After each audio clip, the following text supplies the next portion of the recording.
Listen to the conversation between Bob Wills, who is a foreign student advisor at a language school, and Angela Tung, who is a student, and complete the form.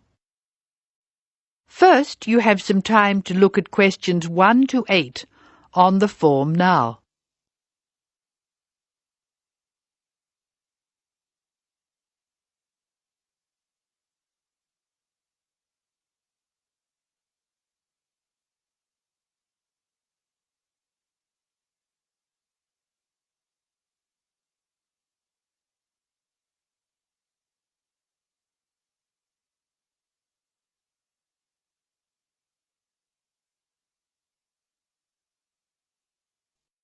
You should answer the questions as you listen because you will not hear the recording a second time. Now listen carefully and answer questions 1 to 8.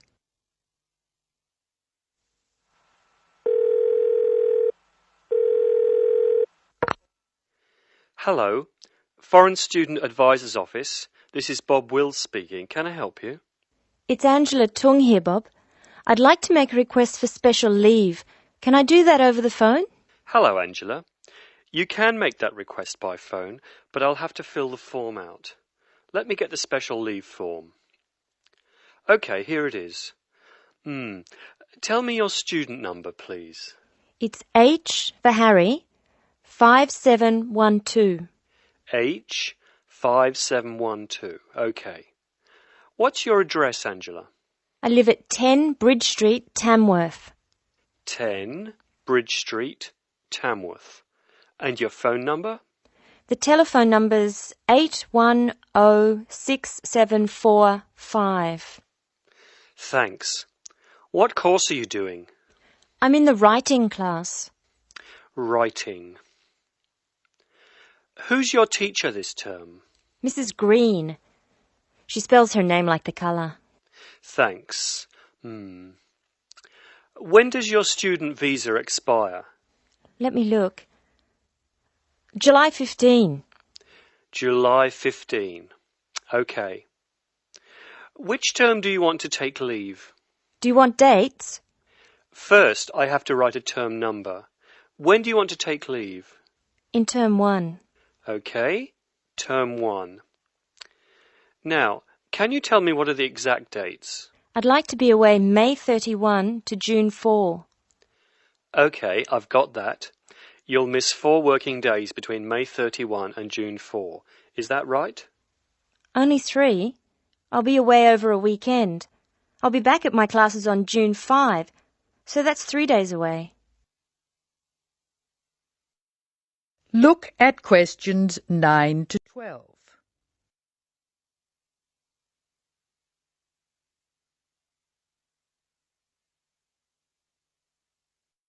Now listen to more of the conversation between Angela and Bob.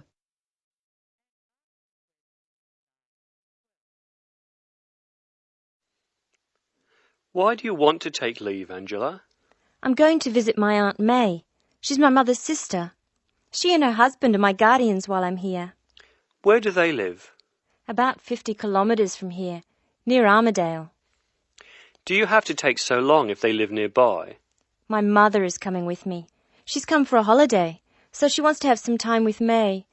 And I want to spend some time with my mother too. Aren't you going home soon? I've applied to extend my time here. I expect to go home in 12 months. That is the end of part 1. You now have half a minute to check your answers.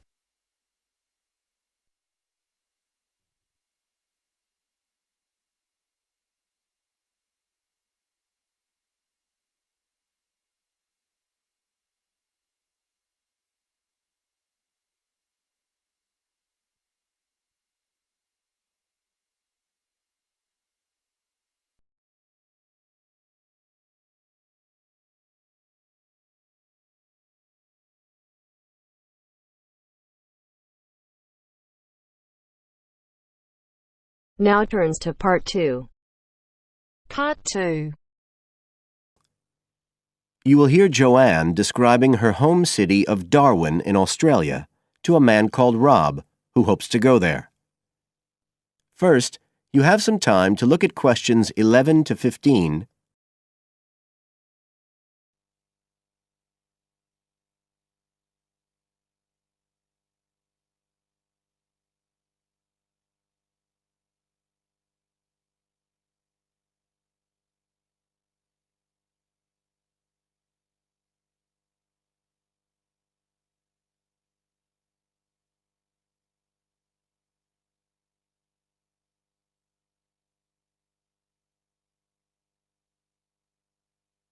Now listen carefully and answer questions 11 to 15. Joanne? Hi, you must be Rob. Nice to meet you. So, I hear you're planning to visit Australia. Yeah, and I really wanted to talk to you because I was thinking of spending some time in Darwin, and my sister told me you're from there. That's right. So, tell me about it. Well, where shall I start? Well, Darwin's in what they call the top end because it's right up at the northern end of Australia, and it's quite different from the rest of Australia in terms of cultural influences. In fact, it's nearer to Jakarta in Indonesia than it is to Sydney, so you get a very strong Asian influence there. That means we get lots of tourists. People from other parts of Australia are attracted by this sort of international cosmopolitan image. And as well as that, we've got the same laid-back atmosphere you get all over Australia, probably more so, if anything, because of the climate. But what a lot of the tourists don't realise until they get there is that the city's also got a very young population. The average age is just 29, and this makes the whole place very buzzy. Some people think that there might not be that much going on as far as art and music and dancing and so on are concerned because it's so remote. I mean, we don't really get things like theatre and opera in the same way as cities down in the south like Sydney, for example, because of the transport expenses. But in fact, what happens is that we just do it ourselves. Lots of people play music, classical as well as pop, and there are things like artists groups and writers groups and dance classes. Everyone does something. We don't just sit and watch other people. You said it's very international? Yeah, they say there's over 70 different nationalities in Darwin. For instance, there's been a Chinese population there for over 100 years. We've even got a Chinese temple. It was built way back in 1887, but when a very bad storm, a cyclone, in fact, hit Darwin in the 1970s, it was almost completely destroyed. The only parts of the temple that survived were part of the altars and the stone lions. But after the storm, they reconstructed it using modern materials. It's still used as a religious centre today, but it's open to tourists too, and it's definitely worth going to see it. Oh, and as far as getting around goes, you'll see places that advertise bicycles for hire, but I wouldn't recommend it. A lot of the year it's just so hot and humid. Some tourists think it'll be fine because there's not much in the way of hills and the traffic's quite light compared with some places, but believe me, you're better off with public transport. It's fine and not expensive. Or you can hire a car, but it's not really worth it. What's the swimming like? Well, there are some good beaches, but the trouble is that there's this nasty creature called the box jellyfish, and if it stings you, you're in bad trouble. So you have to be very careful most of the year, especially in the winter months. You can wear a lycra suit to cover your arms and legs, but I wouldn't like to risk it even so, personally. And there are the saltwater crocodiles too. I mean, I don't want to put you off. There are protected swimming areas netted off where you'll be safe from jellyfish and crocs, or there are the public swimming pools. They're fine, of course. You now have some time to look at questions 16 to 20.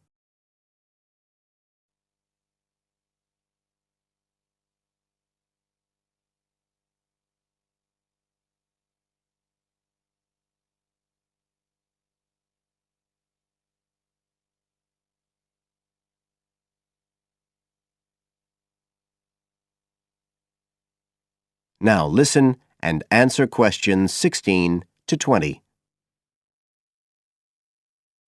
So which places would you specially recommend? Well, one of the most popular attractions is called Aquascene. What happens is every day at high tide, hundreds of fish come in from the sea, all different sorts, including some really big deep sea fish. And some of them will even take food from your hand. It's right in the middle of town at the end of the esplanade. It's not free. I think you have to pay about $5, but it's definitely something you have to experience.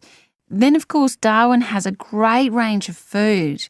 Being such a cosmopolitan place, and if you don't have lots to spend, the best place to go is to Smith Street Mall, where they have stalls selling stuff to eat. There's all sorts of different things, including Southeast Asian dishes, which I really like. You'd think there'd be plenty of fresh fish in Darwin, as it's on the coast, but in fact, because of the climate, it mostly gets frozen straight away. But you can get fresh fish in the restaurants on Cullen Bay Marina. It's a nice place to go for a special meal, and they have some good shops in that area too. What else? Well, there's the Botanic Garden. It's over 100 years old and there's lots to see. An orchid farm, rainforest, a collection of palm trees, a wetlands area. You can easily spend an afternoon there. That's at Fanny Bay, a couple of kilometres out to the north. Then, if you've got any energy left in the evening, the place to go is Mitchell Street. That's where it all happens as far as clubs and music and things are concerned. You'll bump into lots of my friends there. Talking of friends, why don't I give you some email addresses? I'm sure they wouldn't mind.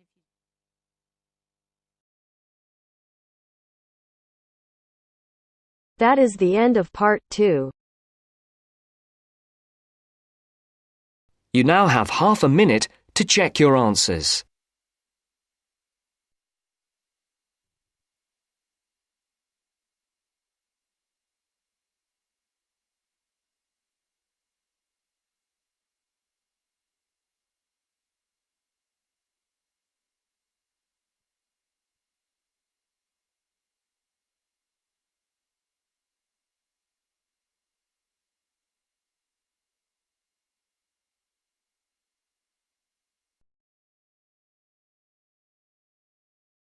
Now turns to part 3.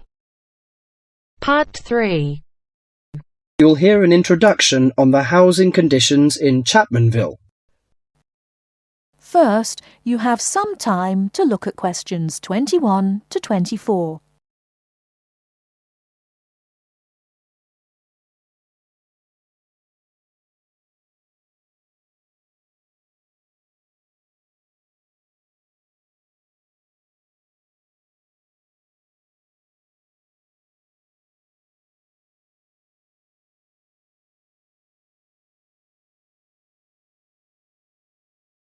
Now, listen carefully and answer questions 21 to 24.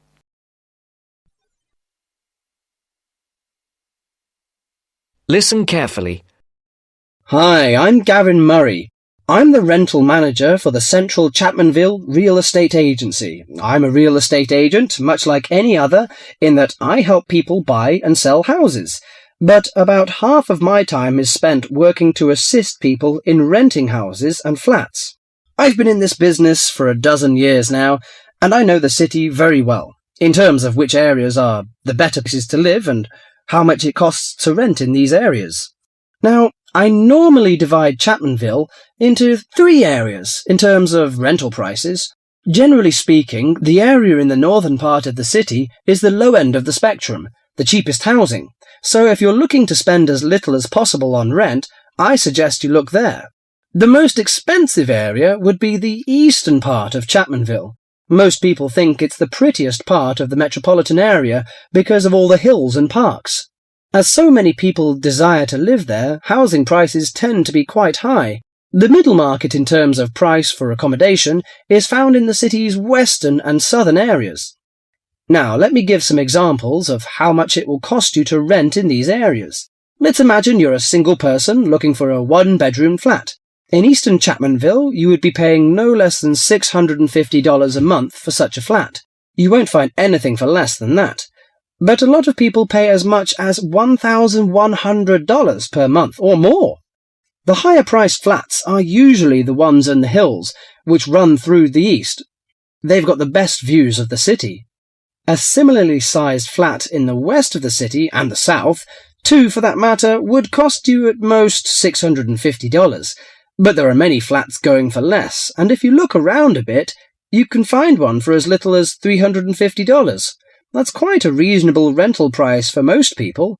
If you find that too expensive, I suggest you head to Chapmanville's north, where the cheapest flats are to be found. One-bedroom flats there start from about $170 a month and up to about $400. Now, for those of you who want something bigger, you'll have to be prepared to pay about double those prices for a small 2- or 3-bedroom house.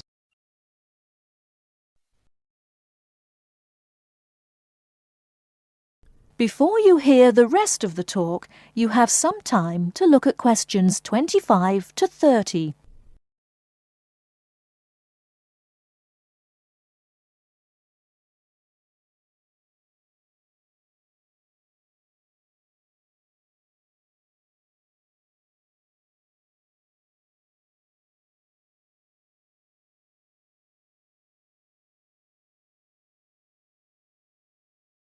Now listen and answer questions 25 to 30. For those of you who want something bigger, you'll have to be prepared to pay about double those prices for a small 2- or 3-bedroom house. That goes for any of the areas I mentioned. Okay, so much for prices. What are the advantages and disadvantages of these areas? Well, I told you that the eastern part of Chapmanville is the prettiest. There are lots of parks and lots of trees all around there. Oh, I should mention that the only public transport in the east is the bus. There aren't any trains, so it's not that convenient, as you can imagine, even though it's richer part of the city. In the south, you've also got the river, but you won't find too many parks there, because of all the factories alongside the river. In fact, there's quite a bit of industry in the south, which makes it a less desirable place to live. Still, the south is convenient because of public transport. The south has very good train services to the city centre, as well as buses, and that's why a lot of people choose to live there. I said earlier that western and southern parts of Chapmanville are about the same in terms of the price you pay for accommodation. They also have the same sort of public transport services, but the two areas are quite different in other ways. The west is next to the bay, so it's quite attractive in that sense, but there are a couple of problems with the west. One is that the bay is polluted, so polluted in fact that you wouldn't want to swim there. I used to take my family there about 10 years ago, but now I wouldn't go near it. The other disadvantage of the west is that it is where the airport is, the Chapmanville International Airport. The noise can be quite annoying. Lastly, the north. In northern Chapmanville, as I said before, housing is cheap, quite cheap in fact, but you pay in other ways. For example, the area is very low and made up entirely of wetlands. It's beautiful in a way, but it attracts an incredible amount of insects for most of the year. The mosquitoes there are really bad. This makes things quite unpleasant, and so few people have any real wish to live there. But if money's a problem, that's the place to go. Just bring your insect repellent. Let me finish by again welcoming you all to Chapmanville and wishing you good luck in finding accommodation and settling down in whichever part of the city which suits you best.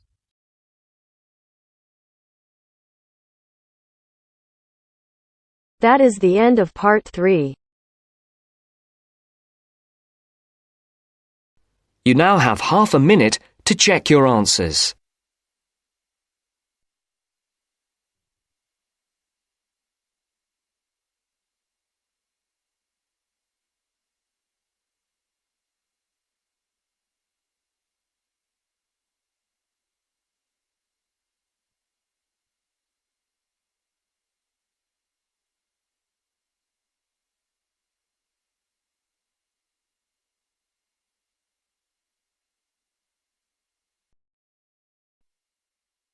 Now turns to part 4.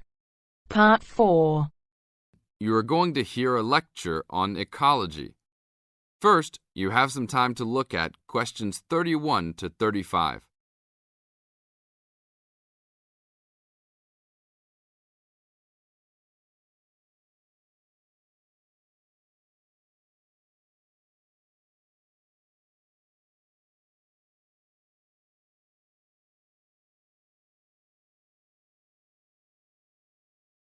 Now listen to the tape and answer the questions. Good afternoon. I'd like to turn it over to Dr. Carey, who will talk about the programme in restoration ecology. Thanks, Chris. A lot of people think that human beings can do whatever they want to the environment. But as Aldo Leopold taught, land is a system of interdependent parts which should be regarded as a community and not a commodity. Well, that idea has influenced what we teach here in our program, where students come from all over the world to learn about restoring native plant communities back into an ecologically natural state. This field is therefore a combination of formal science with practical applications, and that is quite attractive to many people. We have students, for example, from many different nations who come just to take part in this unique program. Our location is also quite unique. We have the world's oldest restored native plant community in Curtis Prairie at the Wisconsin Arboretum. Some say that this is proof that the science of restoration ecology was birthed in Wisconsin. Well, that may be oversimplified, but our reputation is strong. But students don't have to study prairies only. One student, Edmund Mukala from the Congo, came to study restoring ancient wetlands in the Congo using knowledge gained from historic samples of the soil seed bank. Not all the seeds survived, but some can remain dormant for many years. Mr. Mukala wanted to find out what type of community would be most similar to that ancient seed bank. He has recently returned to the Congo and is now cooperating with the government to implement his findings.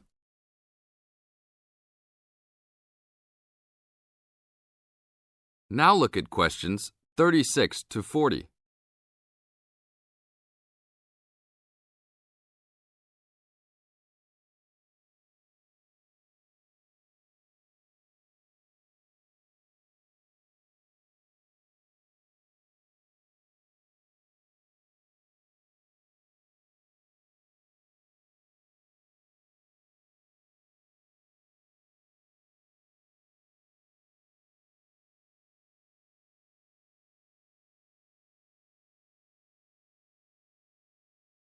As the talk continues, answer questions 36 to 40. So the only prerequisite for doing research here is that it is a native plant community. That means not just prairies, but wetlands, woodlands, savannas, and other environments. We're proud of the diversity of research topics in our program.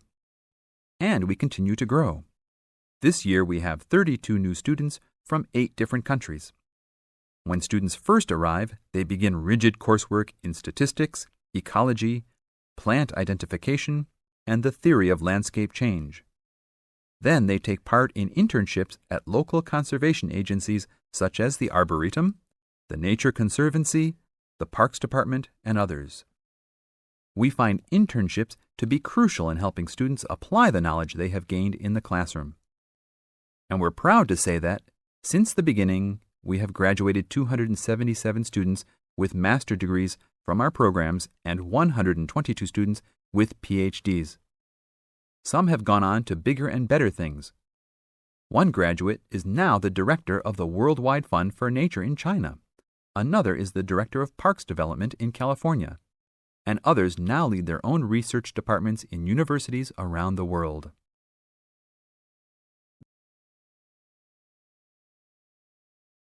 That is the end of part 4.